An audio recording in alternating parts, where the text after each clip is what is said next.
Namaste, and welcome to the Peace Practice. Adrienne here, a life coach based in beautiful British Columbia, Canada. This podcast is about creating peace through intentional action. The topics I share are drawn from both my personal and professional experiences and are intended for reflection, learning, and growth. If you find this content supportive in your own peace practice, I invite you to like this episode and subscribe. Let's begin. Today I'd like to properly introduce myself and share one story that changed my life. My journey hasn't always been a straight line. It's been deeply personal, shaped by grief, healing, self-discovery, and growth. I lost my mother when I was 12 years old. That early loss left me navigating feelings of abandonment, resilience, and a lifelong search for belonging, even when I didn't yet have the language for it. Over the years, I've lived a full and beautifully imperfect life. I've raised 3 incredible children, co-parenting 2 of them, and they're all now grown and thriving.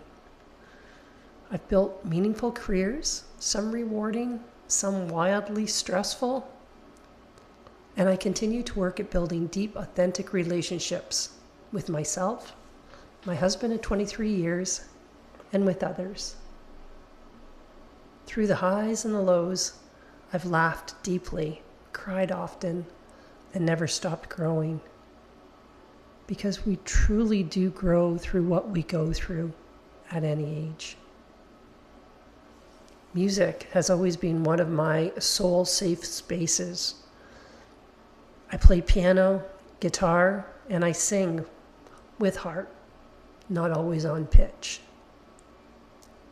And today, I'm deeply grateful for a life rich with love, connection, and purpose.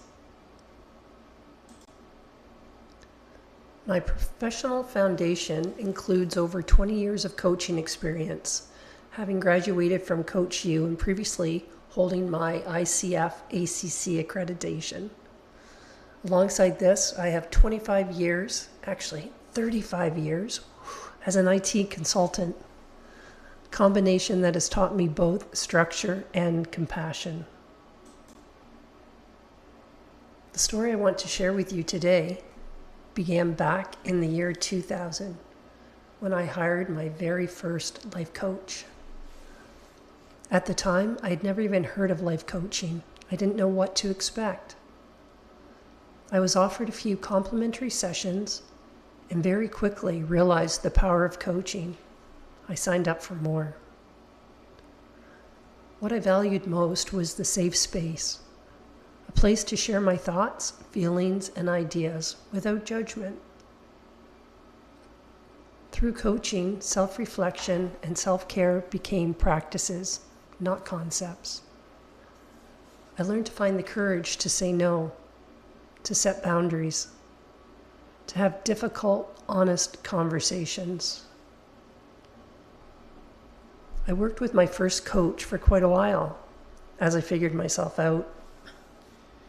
As one layer was peeled back, another would rise to the surface. This continued for years. I had many layers. Today, I'm happy to report there are far fewer. And that's one of the reasons the peace practice was born.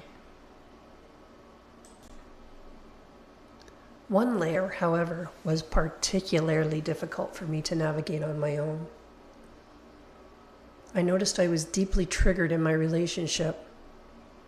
When my partner would call and say he had a meeting at a pub with his boss, something in me would spiral.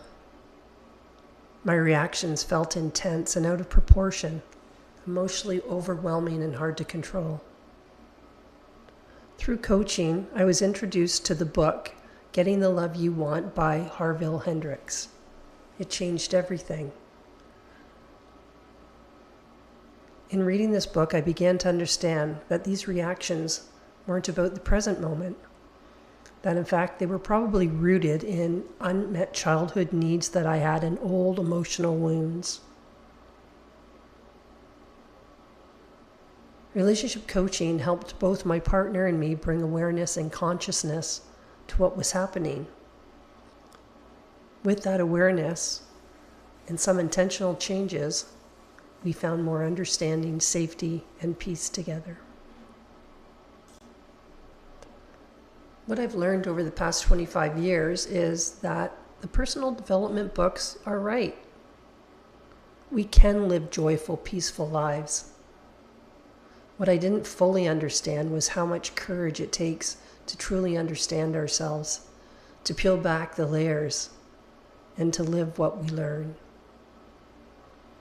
If you or someone you love feels stuck, overwhelmed, or is quietly suffering, or if you simply are ready for more peace in your daily life, my hope is that the peace practice can help gently accelerate your journey towards peace.